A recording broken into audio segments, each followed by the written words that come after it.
We welcome to you in this center, sir, in the Mahamana land. This is the campus of Mahamana, and yesterday it was the foundation day of this great university. Uh, so I welcome Professor Walter Russell Mead, and he is a distinguished fellow in strategy and James Clark Chess Professor of Foreign Affairs and Humanities at Bard College, New York. I also welcome Professor Hridayanjan Sharma Guruji, chairman of this session. I also welcome to Sri Harishankar Singh ji, who is National Executive President of Mahamana Malviya Mission.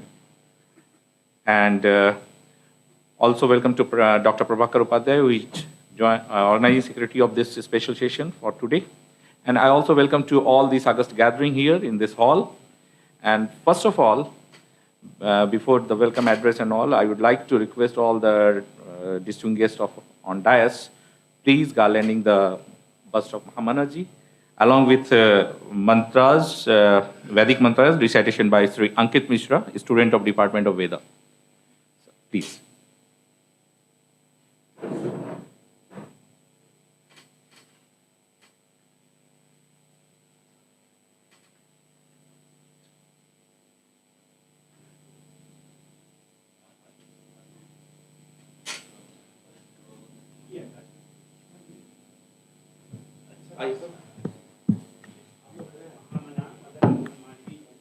Hari ओम अशमन्नोर्जं पर्वते सिसिरियाणामद्भ्य ओखादिभ्यो वनस्पतिभ्यो अधिसंभरेतं पायाः तन्न एकमूर्जं धत्ता मारुताः सग्गो राराणा असमौस्ते क्षुन्नमायित ऊर्ग्य द्विखमस्तान्ते सुगृच्छतु नरेखादेव्ये डप्सु खादेव्ये डबारे खादे बेड्डवनसादेव्ये सवर्भिदेव्येट्टा Hari Om.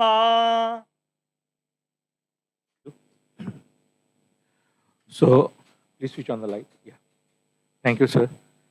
Actually, what we do, we always organize, the center always organize national and international conferences and on the different aspects of Ved and Vedic science and application of Ved in science and humanities also. We also publish, the center also publish various books and Vedic calendar every year. So this is the starting, and we have also planned to develop 8 labs, lab-based center. This is because this is Ved and combination of Ved, science, and humanities and technology together. This center is developed for this, and this vision of our great Prime Minister Modi ji. So I would like to request Dr. Sahi sir and Dr. Upadhyay ji to welcome our guest of honor and keynote speaker of today with Angvastram and bust of Mahatma ji.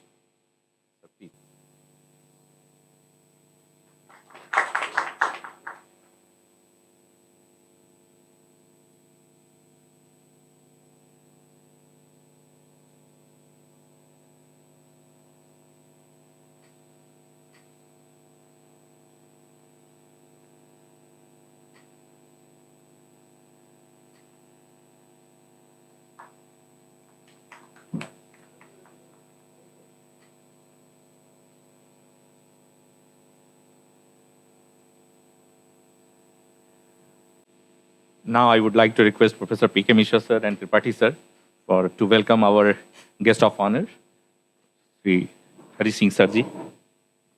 Please come, sir.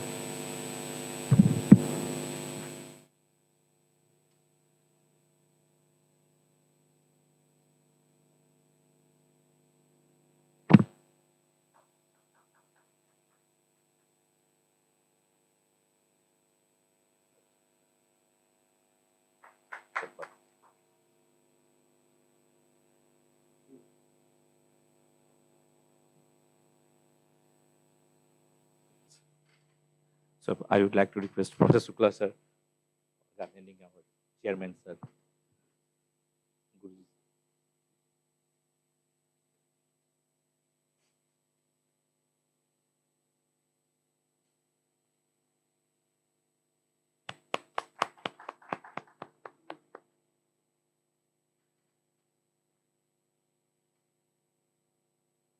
Now, I would like to request Professor Prabhakar ji, organizing of this special session, for giving the official welcome address.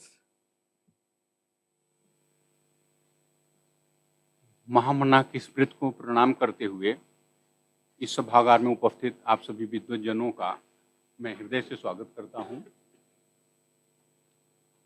Good afternoon everyone. We are gathered here to listen words of deep understanding about our country by a very reputed and distinguished international scholar, Professor Walter Russell Mead.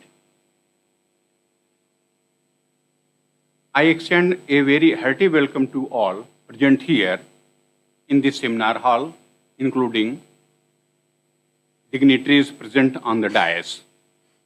I am fortunate enough to be here on the occasion of this special lecture entitled The Rising Power of India, to be delivered by Professor Walter Russell Mead, Distinguished Fellow in Strategy, and James Clark Chase Professor of Foreign Affairs and Humanities at Bard College, New York, USA.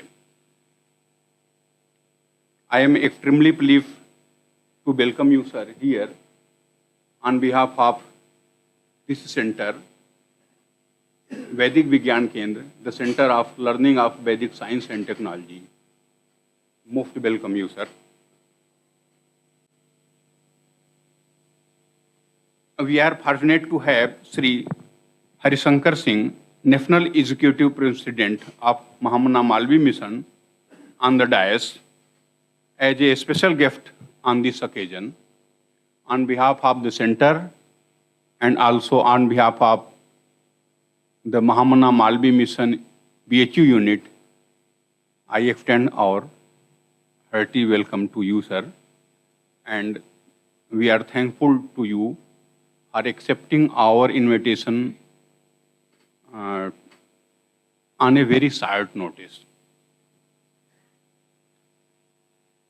I warmly welcome our patron and mentor, Professor Hriday Ranjan Sharma, Distinguished Professor of Veda, who has kindly accepted our invitation to chair this session. Thank you, sir, and most welcome. I am thankful to Professor Rajkumar Mishra ji, Professor in Chemistry, Banaras Hindu University, and welcome him. He is convener of this special lecture. And I again extend my hearty welcome to all esteemed guests present here. Professor U.P. Sahi, Professor Vijay Shankar Shukla ji, Professor P.K. Mishra, former Vice Chancellor and Professor Chemical Engineering Department, Sri Kedar Tiwari ji, Dr. Trilochan Pradhan, Dr. Sanna Lar More, Dr. Daya Shankar Tripathi, Dr. Rajnikant Tripathi, Dr. Pankaj Tiwari, Dr. Uttam Dwivedi, and media persons present in this seminar hall. Thank you, sir. I am Harishankar Singh, ex-BHU student, 1966 to 1971. Those days, Banaras Engineering College, changed to IT, now called IIT. A graduate of Mechanical Engineering 1971. We are indebted with Malvi ji, and I feel pleasure to be in this program, India, a rising power. India, a rising power. So I would like to hear more from Professor Walter. I am to put a brief. Professor Hriday Ranjan ji, my mentor and guide for our work, great work, total collective work of Mahamana Malviya ji, founder of this learning seat of education in East India. Very old institution, very old university. Here, with education, not only education, शिक्षा और संस्कृति, education and culture both. I can say myself that I am an example of that. Our Kulgeet tells, Preet Prachi ka mel sundar. So I believe in my old Indian culture and I believe in modern and this culture, both combination of that. Vedic Vigyan Kendra was established in that spirit only, that the knowledge of Vedas with the knowledge of future, integration of both, then only India can rise. So getting education from this, getting good culture from this organization, we developed ourselves and wanted to all many BHU alumni, distinguished alumni, there are distinguished alumni. We have not tried to visualize, but there are 9 Bharat Ratna created by this Banaras University. 9 Bharat Ratna has been given from the learned people who has got education from this. So we feel proud to be from this institution, and it is because of Malviya ji, because ye seat of education famous not only in India, biggest residential accommodation. This university was on the concept of Gurukul Angri only. When we left our house from the villages, we came to university, we stayed in the hostel, felt homely feeling that I am in a place where I feel secure. During those days, I can say that we were seeing the image of Malviya ji. Now situations are changed, because normally I am connected with institution and coming frequently. During my days, there were very good discipline and culture. Before that, it was much more that. But in my time also, we were disciplined in the hostel. As we know that Malviya ji used to visit hostel every day in the evening. And he was trying to see if students used to come out from their room, say pranam to Malviya ji. Malviya ji simply putting his hand. That was more than sufficient for a motivation of students. One day he came and he saw that one boy is living in room single status. And he was son of Malviya ji, Govind Malviya ji. So he asked the vice warden that one boy living in room number 18, how he is staying alone. This is a double seat. So he thought that I should say something. He told that it's not your prerogative. I am warden of this hostel and you are vice chancellor of the university. So it is my outlook to whom I should have a loan or I should give double accommodation. So he told okay. He left and came after 1 hour with one application that my son Govind Malviya is staying in room number 18 and because of some personal reason, I want to take him out from the hostel. And his father, Madan Mohan Malviya. Now no vice chancellor status. These were the ideologies of a great man for whom we thought, now let us make an institution, let us create an organization. With these thoughts only, many of BHU alumni during those days wanted to that Mahamana Malviya mission, one national organization, should be established to upkeep the life ideals of महामना जी. अगर हम हिंदी में बोलते हैं तो उनके जीवन मूल्यों को जीवंत बनाए रखने के लिए आज के समाज में कुछ जिंदा रहा है. इसके लिए महामना मालवीय मिशन की स्थापना 1978 में की गई. उन दिनों माननीय अशोक सिंघल जी भी BHU प्रोडक्ट ही थे. माननीय वेद प्रकाश गोयल जी, son of Piyush Goyal, cabinet minister now. He was also a graduate of Banaras Engineering College. Many other things. So they were associated and created Mahamna Malviya Mission in 1978. Inaugurated by great scientist Atmaram ji in Constitution Club, Delhi.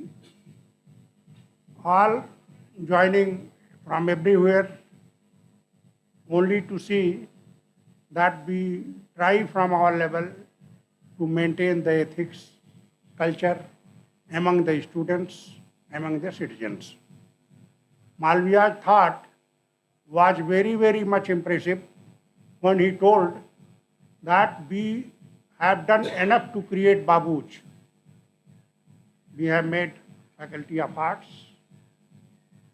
we have made other science faculty also, but we have not made engineering faculty. So unless we make engineering students, engineering knowledge with English, because they are to match with the people. They are to match with the people.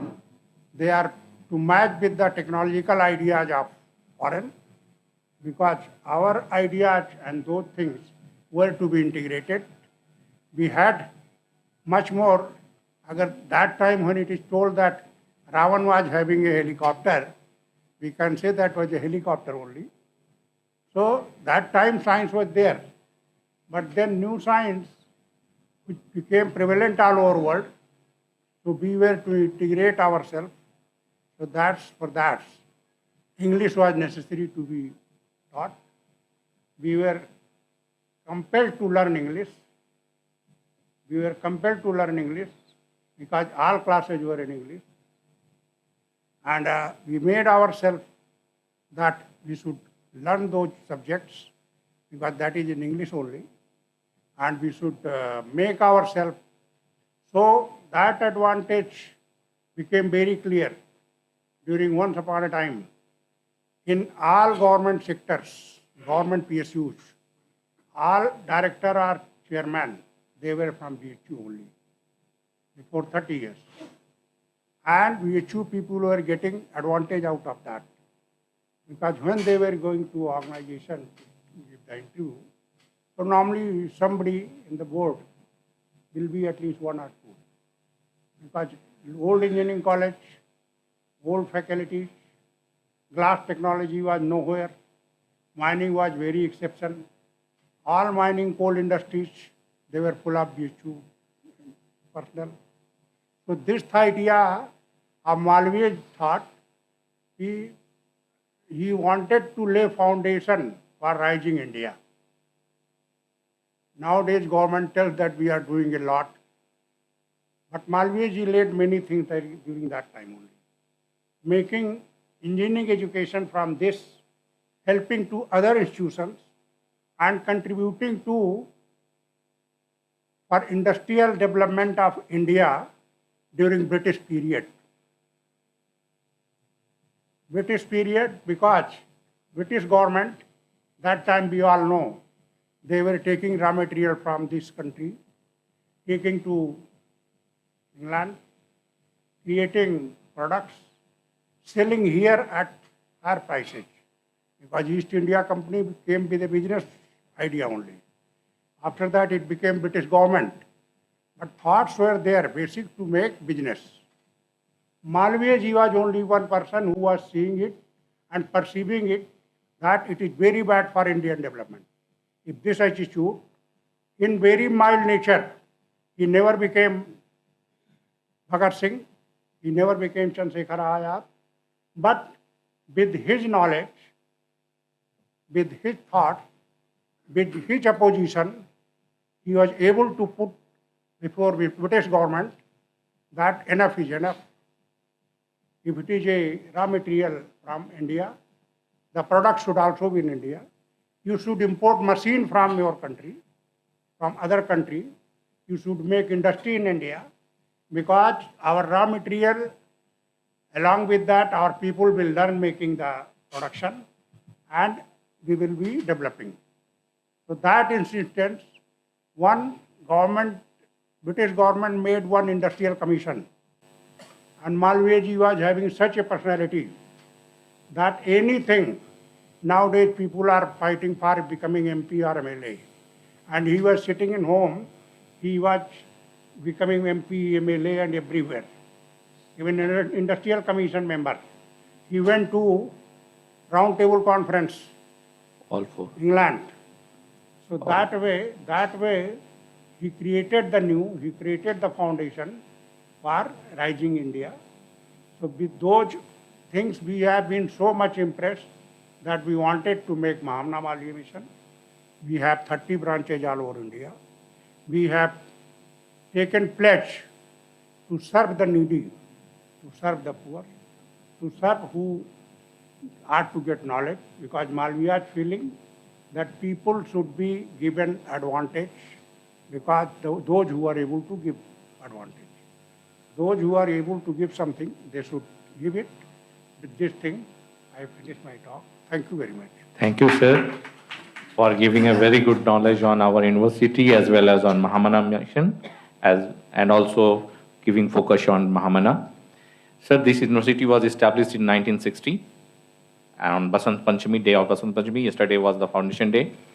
And as sir told, Mahamana Malviyaji was an eminent visionary person, great educationist, and great freedom fighter also. He was only the person who participated in all 4 round table meeting with Britishers. Only Mahamana, even not Mahatma Gandhi ji. Mahamana was participated in all 4 round table meeting with Britishers. That was his credibility of that time. So with these things, I'm inviting you, sir, for this lecture on the rising power of India. We know this thing, but it will be good for us to hear from you these things. So I am welcoming to you, sir, for your lecture.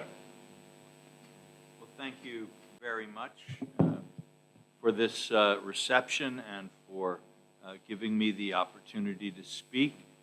I'm a little uncomfortable speaking to you because I came to India to learn. I came to try to understand more about the work of Prime Minister Modi and the transformation of India that is taking place under his governments. But when I met with the Prime Minister, he said what I should do is come up here. So I'm following his directions, and I'm hoping that I'll have a good experience, and I thank you all for giving me this chance. I'm a student of international policy and of what we in the United States would call strategy, which is how to manage the policies of a state to maintain its security and prosperity without, if at all possible, resorting to war or having war forced on you. And statecraft, which is how to organize and lead a society, a given society, in order to develop its resources and its political cohesion to meet pressing challenges both at home and abroad. And these are certainly days where we in the United States are having to think very hard about both of these issues. One of the things that I like to see, that I've seen in the India that is rising today, is brilliant examples of both Dr. Jaishankar and Prime Minister Modi have articulated in terms of both strategy and statecraft. That is, that the strategy that India is developing in the world of cooperating with other countries who are interested in preventing China, if I can say the word, from becoming too dominant in its own region, is a very solid one. It has brought India a great deal of credit and has created relationships with Japan, with Australia, with the United States, and we have also in the Middle East the I-2U2. So India has become a real leader in diplomacy and regional policy. And this, I think, is something that we can, even internationally, is seen and widely recognized. Last week, I suppose Dr. Jaishankar was in Australia. The Prime Minister is, I believe, in the UAE today, in the Middle East.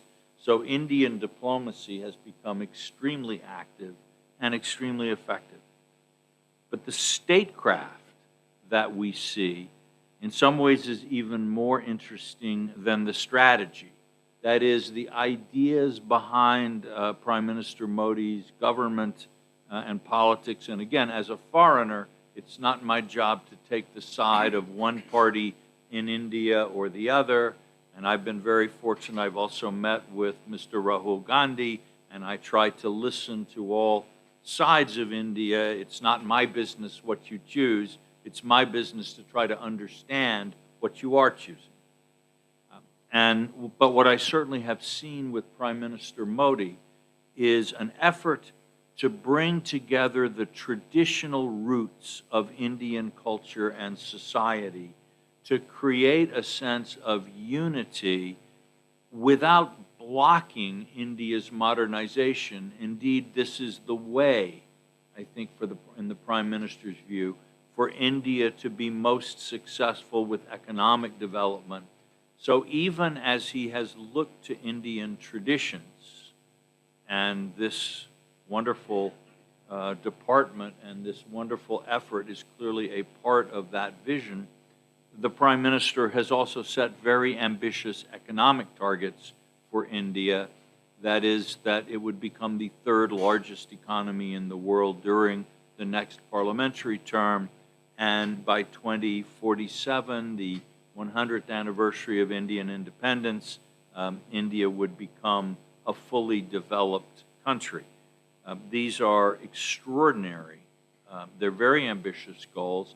They will demand a great deal of Indian society. There will be many changes. Not all of the changes will be welcome. There will be social tensions that arise. And as far as I can see, what the Prime Minister believes is that by drawing on the deep wells of Indian culture, of Vedic science, of the roots of Indian society, this is the way that India can find the strength and the cohesion to embrace the opportunities and encounter the challenges that lie ahead. So as you can see, this is both strategy and statecraft. And that's why I am particularly interested in it, and why I am so grateful to the Prime Minister and Dr. Jaishankar for giving me such wonderful opportunities to study this phenomenon of great international importance. But I'd like to say more about how what you are doing in India has consequences that go far beyond India. In the first instance, for the Indian Ocean, the Indo-Pacific, but beyond that, for the peace of the world. And many of us in the United States, when we think about the future and we try to see how can we find a relationship with China that works without war, without constant threat of war, it's clear that the rising power of India is a key element of that. And let me try to explain why I think this way and give you some historical grounding for this.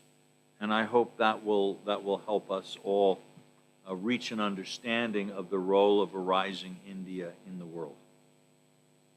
Let's start with a statistic, and it's not a very nice statistic. In 1980, the GDP, the gross domestic product of India, was 65% of the GDP of China. In 2022, the GDP of India was only 17% of China. So it went from about 2/3 of China's GDP to less than 1/5 of China's GDP in those 42 years. Now, I would suggest to you that that growing gap is the root cause of the political instability in Asia, in the Indo-Pacific. Because if India today were still at that 65% level of China's GDP, none of us would be so worried about China, whether it was China's trouble on India's frontiers with occasional invasions. None of us would be so worried about only China gaining influence in Southeast Asia, in Thailand and Myanmar, Burma, and so on, because India would be there too. And from the standpoint of the United States, it would mean that Asia there would be a better balance of power without the United States having to be so engaged, right? But this is not about fighting a war between India and China. It's about India developing India's potential. And I would argue that that statistic, depressing as it is today, if we can reverse that or move toward reversing that, that is the road to peace in this part of the world and indeed in the world as a whole. Yes. Why did it happen? Well, India grew. It's just that China grew much faster. And what China did, in a sense, China caught the bus and India missed the bus. The bus was manufacturing for exports and not manufacturing high-tech, very glamorous things, not in the beginning, but manufacturing concrete, steel, other things, using China's labor market, where there were many people happy to work for much lower wages than they would work in the West, so that China could produce goods very effectively. And, as to why this happened, I think there's several reasons. In the beginning, there was still the kind of socialist planning mentality that India had after independence. But in addition, there were problems and we can see, by the way, the current government is working to remedy these, a lack of infrastructure. You cannot be a world-class manufacturing economy if you don't have good highways, if the electricity supply is not very regular. To manufacture silicon chips, you can't have any variations in the strength of the electricity supply. So China was able, because of the very, we can say, tyrannical power of the Chinese government, it's able to just push all of these things through. Another problem, by the way, was land. In China, if a foreign investor says, I would like to build an automobile factory, I need, 100 hectares of land, I need this, I need that, I need a highway, the local government says, okay, they look around, they find the land. If someone lives on the land, boom, they just move them aside. Maybe they pay them some money, but maybe not enough. Anybody who has to be bribed or anything like this, and we all know there is a lot of corruption in China. But the foreign investor sees nothing. The foreign investor writes a check to the local government. The land package is delivered with everything. So there were many reasons that China was able to pull this together. They also very effectively used the state banking sector to provide cheap credit. So there were many reasons why this gap opened up. Well, India's changing, And, well, that's the goal. It's right. We have, you can't, it took 40 years for this situation to develop. It's not going to go away in 4 years. But often in life, you don't have to solve 100% of the problem to enjoy some of the benefits. And so even if India can begin to close the gap, even if it has not reached all the way, things can be better. So we hope that, and also China has problems now. China's growth, I think, is going to be slower. But let me put some of this in a historical context to show why I think this isn't just a short-term thing. We have a China problem. Now, India will help the world solve the China problem, but then another problem will come, and we'll just go through this. I actually think the outlook is better than that, more positive. Because if we look at the history of the Indo-Pacific, the modern history of the Indo-Pacific, there's been one problem that has, or one condition that has shaped its development, speaking as I do as someone who studies geopolitics, international power, and these things. And it was uneven economic development. And it begins, the British are the first country to have an industrial revolution. And so this tiny island with a very small population suddenly has technologies and productive forces that the rest of the world, no one in the rest of the world can match. And so a tiny island with a tiny population is able ultimately to reach out and dominate. I think it controlled 1/4 of the world's population at its peak. And even beyond the countries that it controlled were countries like mine, the United States, where our banking system was really dominated by the British and our investments were very much dominated by the British. The British then, and then followed as other European countries adopted the technologies of the Industrial Revolution, the French also come to Asia, begin to establish a large empire, and so on and so forth. All right, what happens next is Japan develops an industrial revolution and modernizes long before any other Asian country does it. And this was tremendous in Indian history. Japan's development was a great moment because it says, we Asians can do this. It's not magic, it's something we can do, and we can study from Japan how we can put ourselves on an equal footing. However, because Japan industrialized while, say, China had not, two things happen. One is that Japan now has the military and industrial ability to invade and conquer most of China and much of the rest of Asia during its course. But also, like the British, the Japanese have a kind of an imperialistic mindset in this period.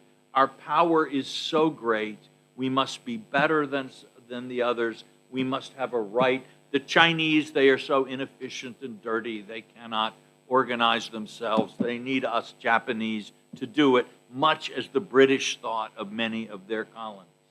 All right?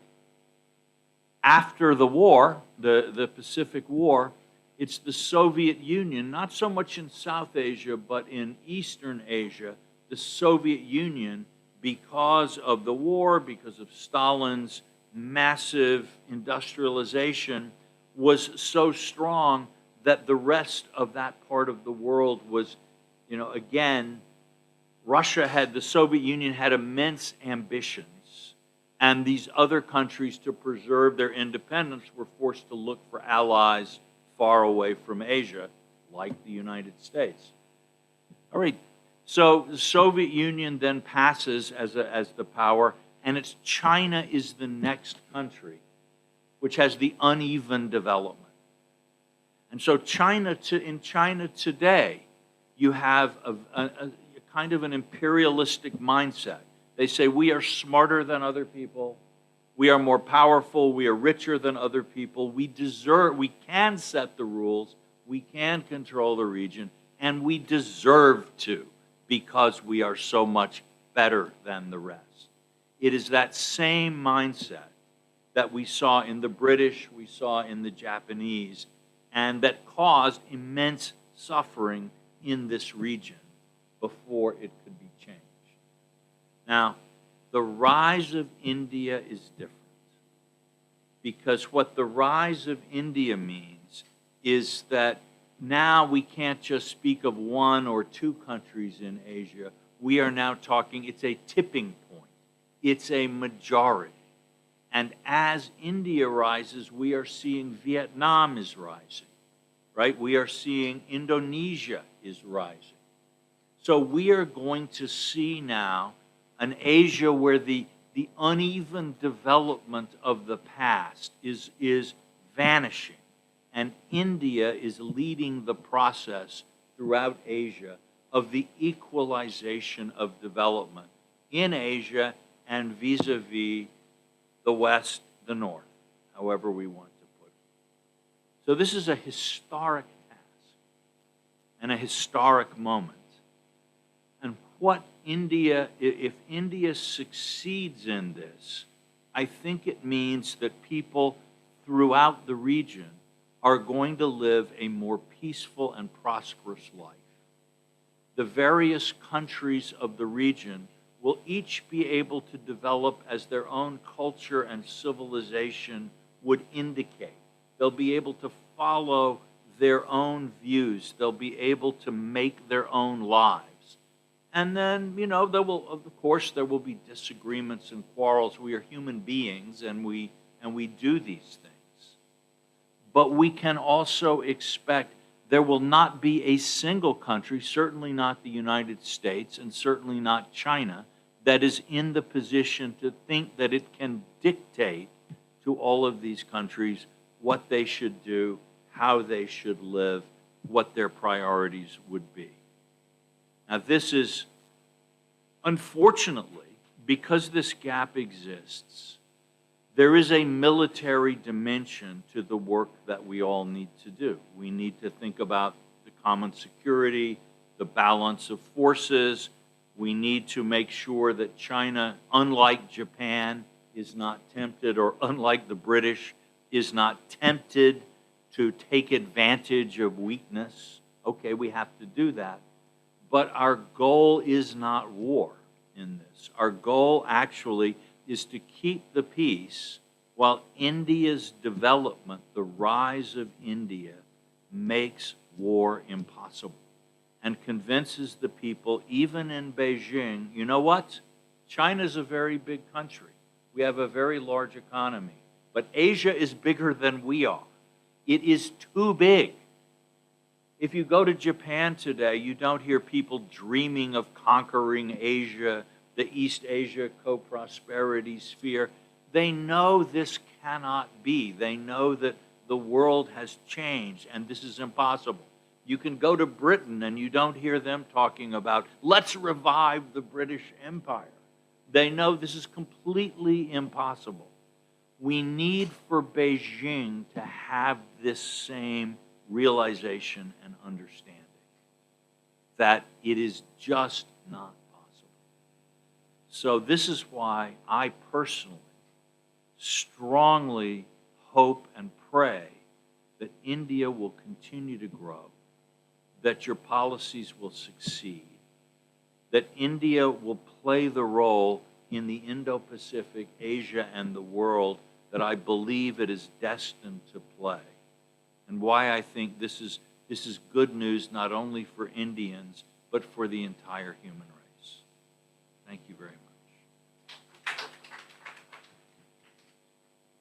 Thank you, sir. Yeah, sir, you can ask some question. Sir, this is good. One thing that actually you pointed out, very important thing, that after independence, we on social information and all that, industrial development was blocking that part.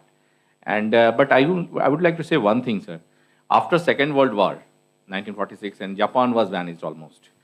China present government, this left government, was in 1949, and India also became independent in 1947.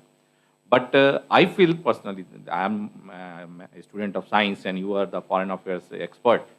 So I feel personally, Japanese, they did the industrial revolution, and they know there is no agricultural land that much, so we can go for development only through industry. Chinese have both things, agriculture sector also, and they have industry. I personally feel that Chinese follow the cheap market, cheap goods industry, and they try to send all the product to the European countries also. Big market in India also, they see. So that is the one reason for their economic development. And another thing is that India, if you see the after independence up to 15, first, second, third plan, the most of the GDP part was from the agriculture sector. Yes. We have seen the agriculture sector, 65% of the GDP from agriculture and all. We have seen that green revolution in agriculture sector. We have seen that white revolution. But last 10 years or 15 years in Gujarat model, Modi ji started a kind of industrial revolution also, invited the industrialists from all over the world in the state and the country to give some land and all these things. They made the rules also very easy. And one of the things that our population growth rate is very positive, very high positive growth rate. But one thing is that most of the population is below 30. So one of the youngest country in the world. So with these things, I think we have a good chance for economic growth and GDP that our Prime Minister vision of to get the third position in GDP. I hope that we will achieve. I also do. Yes. Hope very much. Yes. Yes. So with this thing, sir, Dr. Sahi, sir.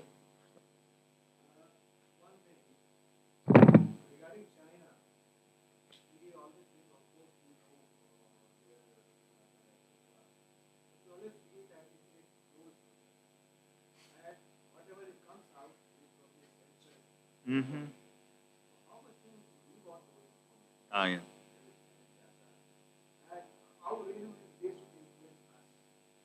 Yes.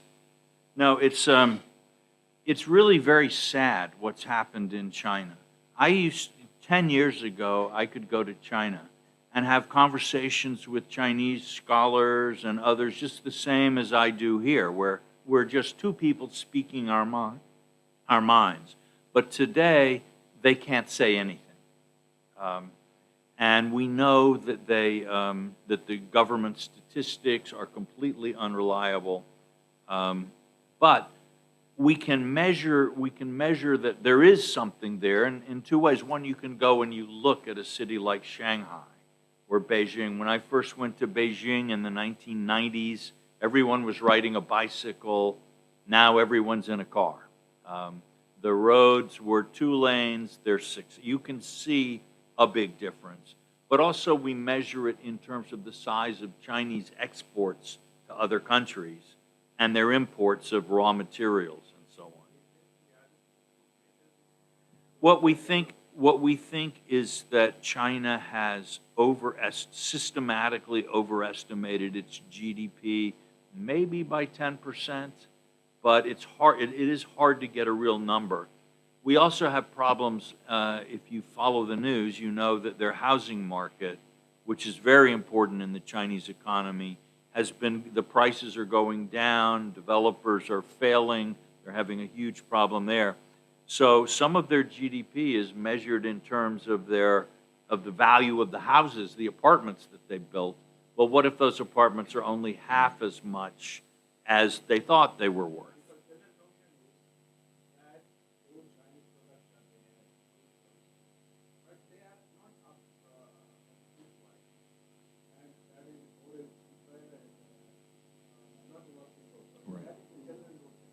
It depends. It depends on the product and depends on the company that makes it. But there's certain sectors where China really does have very, very strong technology. And the problem, for example, you've banned Chinese apps in India.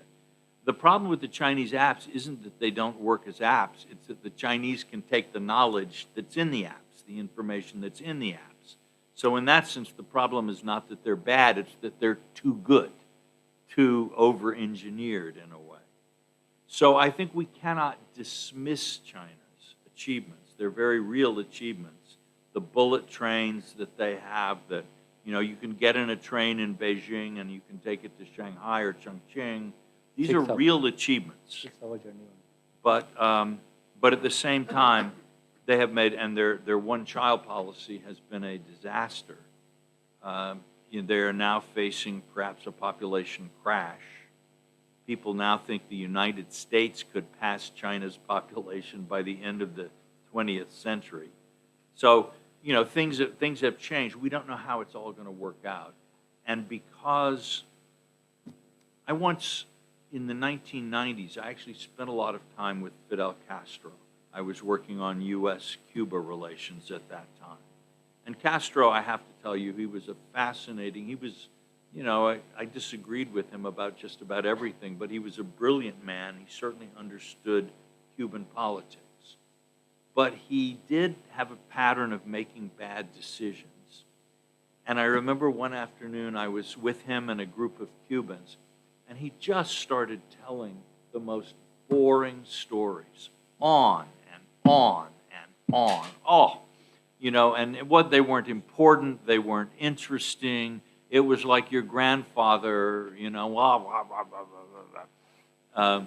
Right? Or my students would say, like, our professor. Anyway, he kept telling these stories, and he looked around the room at one point, and he said, "Am I talking too much?" And all the Cubans said, "No, Fidel, tell us more." Right? I imagine Xi Jinping has the same problem. No one will tell him the truth. It's one of the reasons I think for all of its faults, democracy is a good thing, that there's always somebody there to tell you, you're talking too much. Yes.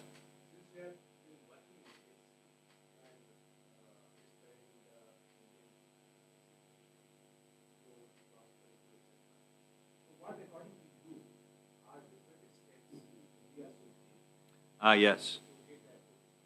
Well, I think what India has been doing with information technology is terrific and has really played to India's strengths.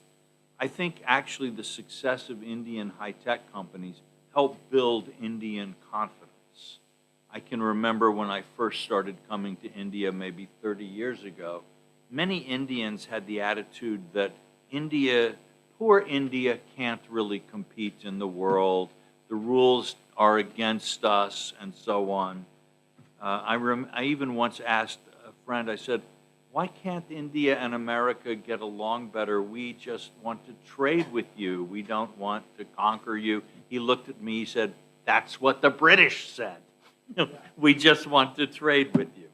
And so there was this feeling that if India really engaged with the world, India would lose somehow. The others would make India fail. After the success of Indian high-tech, there is much less of that feeling. Indians believe we can beat world competition. We can do the most difficult things as well or better than anybody else. All right, and so that's great. But I'll say this, the jobs that IT makes, and they're good jobs, but they're mostly for people who speak English. They're mostly for people who have a pretty good educational background. India also needs to do something for the people who don't speak foreign languages, who don't have the advantages of coming to a school like this. The beautiful thing about manufacturing, even manufacturing very low value things, is it gives jobs for these people. It gives them a chance to escape the poverty of the land. With each generation, it's harder to live on the land. The land gets divided among more children, and it creates poverty. There has to be a place for people to go. And this can't be a call center. It can't be a high-tech environment. There has to be something. And so working on the manufacturing jobs for the ordinary person. This is not long-term, because the day will come when the robots take all of those jobs, but not yet. And so I think India has one more chance, because everyone is now thinking it's not safe to depend on China as a source of manufacturing. So a lot of investment that used to go in China is looking for another home. And Bangladesh is saying, well, what about me? Vietnam is saying, what about me? India needs to be there saying, what about me?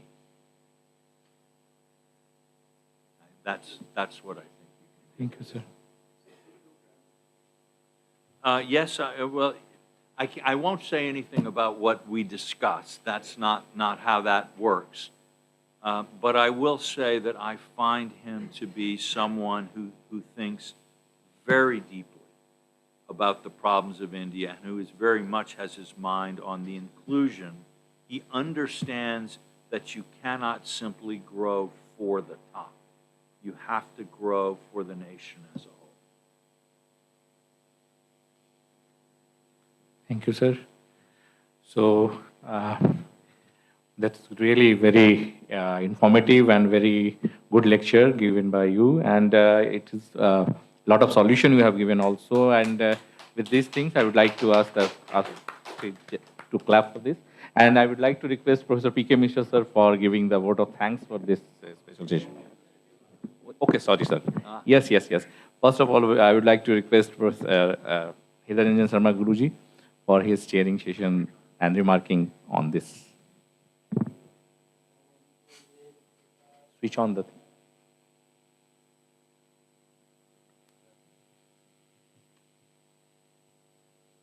अधिवंचम विराजमानाः मान्यमान्याः अस्माकं अतिथयः आचार्याः Walter Russell महोदयाः पुनश्च आचार्याः हरिशंकर सिंह महोदयाः अन्ये च सर्वे मनीषिणो विद्वांसः छात्रछात्राश्च। अद्य अत्यन्तमेव हर्षस्य विषयो विद्यते। एते आचार्याः आगताः अस्माकं कृते यत्किंचित् तेषां मनसि विद्यते ते व्याख्यानरूपेण अत्र प्रदर्शितवन्तः।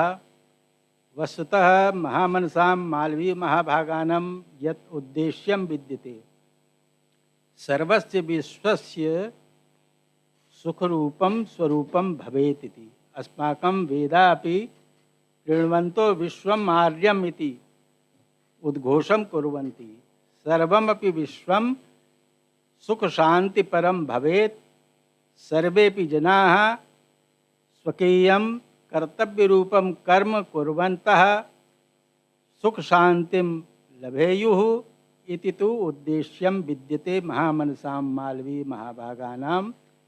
वयमपि सर्वे वैदिक विज्ञान केंद्र माध्यमेन आधुनिक विज्ञानस्य यत् स्वरूपं विद्यते पुनश्च प्राचीन विज्ञानस्य वेदाधारित विज्ञानस्य यत् स्वरूपं विद्यते तस्य समत्वेन किं तत्र विशिष्टं स्वरूपं विद्यते सुखपरं तदाधारीकृत्य अग्रे भवामः इति अस्माकं चिन्तनं विद्यते, अस्माकम् उद्देश्यं विद्यते।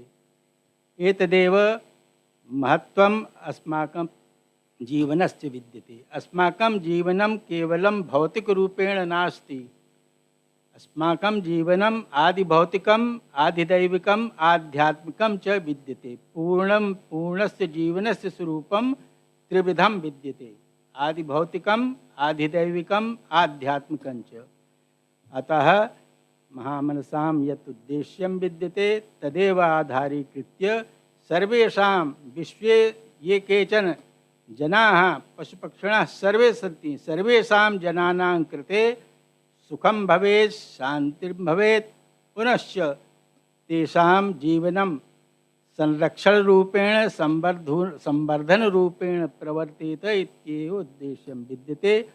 वयं सौभाग्यशालिनः यत् एतदेव उद्देश्यं स्वीकृत्य वयम् अस्माकम् आचरणं कुर्मः, कर्तव्यरूपं कर्म कृत्वा पूर्णतां प्राप्नुयामः इत्येव विचार्य विरमामि। धन्यवादः।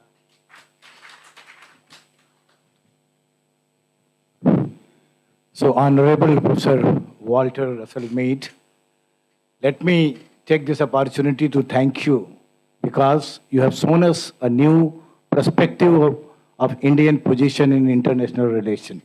Okay, so last 42 years, you just compared that from 1980 to 2022, what was the exactly position, at least vis-a-vis China.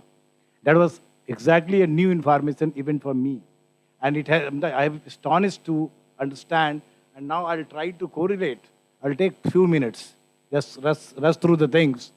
India, as per the ancient wisdom and the Vedic sciences, what we consider was one of the greatest nation of the world by maybe up to 17th century.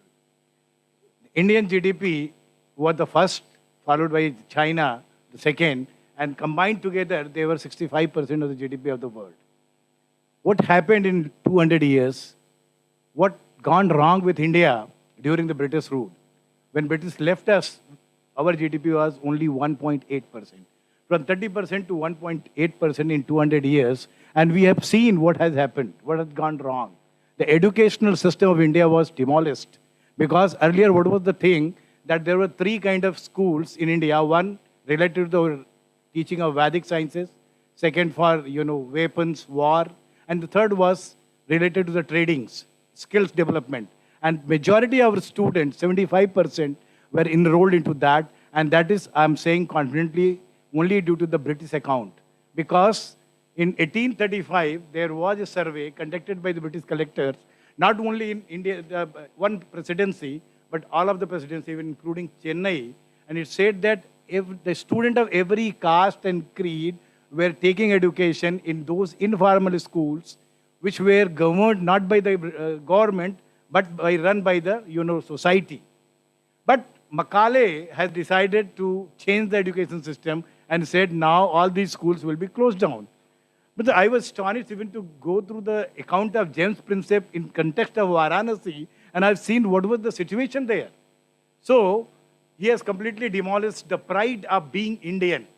What you referred in your talk, that 30 years before, the Indians were not ready to engage with the words because they were pity of themselves. They were not at all having any kind of pride. And the second so we have been demolished, none other than by the Britishers, is crystal clear. So now, should not lament on that. We should have built on that. But you rightly, highlighted here that we missed the bus in early, after the independence, last 30, 40 years. And that is why China has overtaken us. Let me, refer here at least 2-3 names, which are of very importance in Indian context. Malviji has been, discussed a lot. Everybody has talked about him, that he was the person who left the politics and thought of creating this beautiful, important university wherein he can create not only engineers, doctors, scientists, social scientists, every profession. Because India, being a developed nation, certainly need this person for the development. After Malvi, there was a lull. Because nobody was thinking how we'll be progressing to that, again to regain our glory. Then I come back to the Kalam, Professor Kalam, our ex-president, APJ Kalam. He said, we Indians are very, very negative. We only talk about sickness, robbery, rape, murder. We are not talking about the scientific advancement. And he said that if you want to become one of the developed nations by 2020, he has given objective to Indians that we will try to reach to that position by 2020. But what should we do? He recommended, or he referred back to John Kennedy. What John Kennedy said to the citizens of US in 1960, that if you want to build the US, one of the most strongest nations, you have to work day and night. You should be self-confident, self-reliant. And that's why Kalam said that I'm echoing the same word of Kennedy to our fellow Indian. Agar you want to make India as Europe and US are today, you have to be, you are supposed to work day and night. And after that, 2001, let me mention Professor R.A. Maselkar. In Pune Science Congress, he has given Punch Seal of New Millennium. If you want to make India as dreamt by Kalam and make India one of the most prosperous and developed nation by 2020, He has given 5 set of conditions. Student-centric education means complete overhauling the philosophy of education, instilling skill, into that education. Second, equal participation of gender, female. Because India being 120 crore or 140 crore, half of the population is female. If they are not equally participating, how we can reach to our, objective? Third, he said, knowledge-centered society. Knowledge should be prime focus of the society. Then next, human-centric development and innovation-centric India. Until unless you do innovation, you cannot succeed. Okay, so how countries will move forward? One thing is remaining. Economics say that you cannot leapfrog from agrarian society directly to information technology. There is a path, conventional path of economy. So from agrarian, now we are on right path. That we are developing our infrastructure, we are developing, ecosystem for the development. So we have fallen behind, but now we are at right path. Hopefully, with greater acceleration speed, under the able leadership of maybe current Prime Minister and Prime Minister to come, India will become one of the rising power. The title is slightly, misspelled. India, the rising power of the world. This should have been there. Thank you very much. Coming to our alma mater, coming to Banaras Hindu University, giving us a new perspective to estimate our weakness so that we can rectify on that and then we can move ahead and make India one of the greatest nation. Thank you, Vedic Sciences Department, our Honorable Sharma sir and all for arranging such a nice talk. Thank you, sir. With the chair, we can close this now session. And for a cup of coffee, we are waiting here only, sir. Here.